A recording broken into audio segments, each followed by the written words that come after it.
তোমরা কি বিশ্বাস করো সত্যিকারের ভক্তকে স্বয়ং মহাদেবও রক্ষা করতে পৃথিবীতে নেমে আসতে পারেন? আজ আমি তোমাদের এমন একটি কাহিনী শোনাতে চলেছি, যে কাহিনী শুনলে তোমার শরীরে কাঁটা দেবে। এক গরিব ভক্ত, এক ভয়ঙ্কর রাত, আর মৃত্যুর মুখ থেকে ফিরে আসার অলৌকিক ঘটনা। শেষ পর্যন্ত দেখো, কারণ এই কাহিনীর শেষটা তোমাকে অবাক করে দেবে।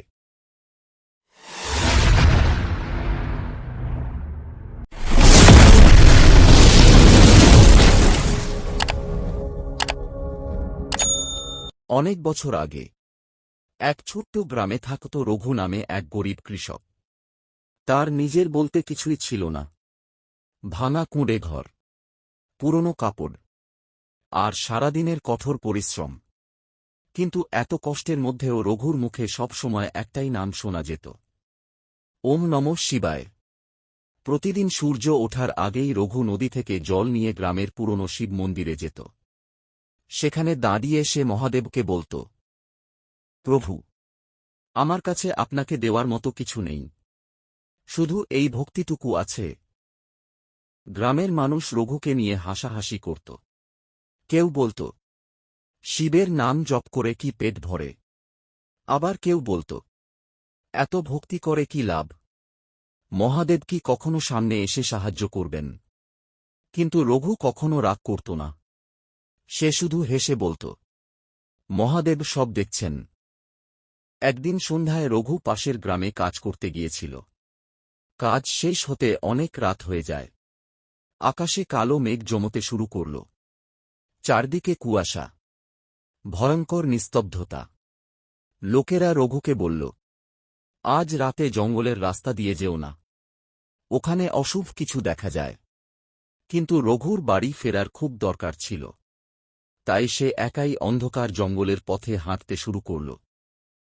চারদিক এতটাই অন্ধকার ছিল, যেন চাঁদের আলোও সেই জঙ্গলে ঢুকতে ভয় পাচ্ছিল।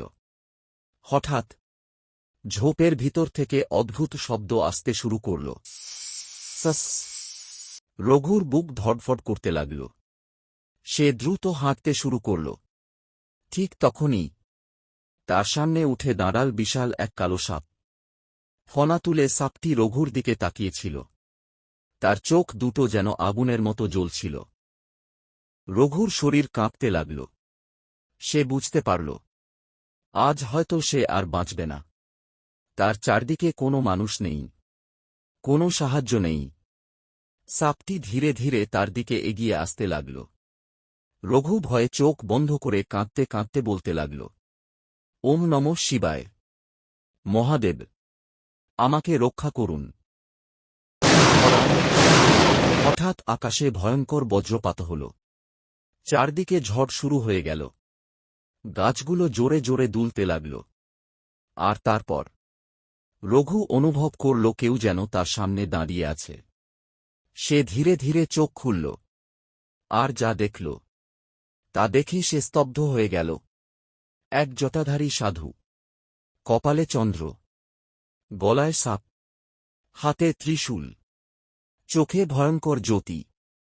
সেই সাধু সাপটির দিকে তাকাতেই সাপটি মাথা নিচু করে শান্ত হয়ে গেল। সেই জটাধারী সাধু ধীরে ধীরে রঘুর দিকে তাকিয়ে বললেন, যে সত্যিকারের ভক্তি করে, তাকে মৃত্যুও স্পর্শ করতে পারে না। রঘুর চোখ দিয়ে জল পড়তে লাগল। সে বুঝতে পারল, এ কোনো সাধারণ সাধু নন, স্বয়ং মহাদেব তার সামনে দাঁড়িয়ে আছেন।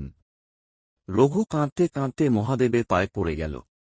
কিন্তু পরের মুহূর্তেই সেই সাধু অদৃশ্য হয়ে গেলেন। পরদিন সকালে রঘু পুরো ঘটনা গ্রামের মানুষকে বলল। প্রথমে কেউ বিশ্বাস করেনি, কিন্তু সেই জঙ্গলে সবাই বিশাল ত্রিশূলের চিহ্ন দেখতে পেল। তারপর থেকেই গ্রামের মানুষ বদলে গেল। যারা একসময় রঘুকে নিয়ে হাসত, তারাই এখন মহাদেবের নাম জপ করতে শুরু করল। পুরো গ্রামে প্রতিদিন শিবের আরতি হতে লাগল। এই কাহিনী আমাদের শেখায়, সত্যিকারের বিশ্বাস আর ভক্তি থাকলে ভগবান কখনো তার ভক্তকে একা ছেড়ে দেন না। তুমি যদি মহাদেবকে বিশ্বাস করো, তাহলে কমেন্টে লিখো, হর হর মহাদেব। ভিডিওটি ভালো লাগলে লাইক করো।